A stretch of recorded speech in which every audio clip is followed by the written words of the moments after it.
Welcome back to Primetime Sports Tuesday. After taking the T20 series 2-1, the West Indies will look to build on that success when they face Sri Lanka in the first of 3 ODIs on Wednesday at the Sir Vivian Richards Stadium in Antigua. Leonardo Brown has the preview. If the 3-match 2020 series is anything to go by, then cricket lovers are in for another roller coaster meeting between the West Indies and Sri Lanka.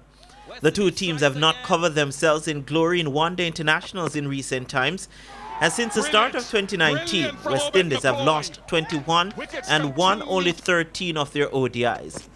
Sri Lanka, on the other hand, have done only slightly better with 10 wins and 14 losses.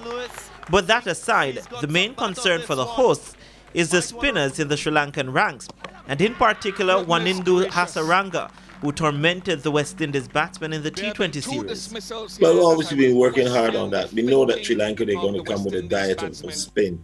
But remember that we played them before in Sri Lanka a year ago in Sri Lanka. And the spinners weren't that dominant, you know.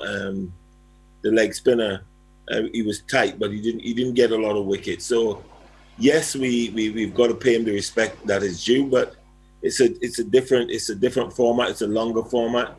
And remember, someone like Shea Hope is coming back into the side, who did very, very well out in Sri Lanka. So, yes, we will pay him the respect, but we will not fear him, and we will just have to get our game plans as spot on as possible.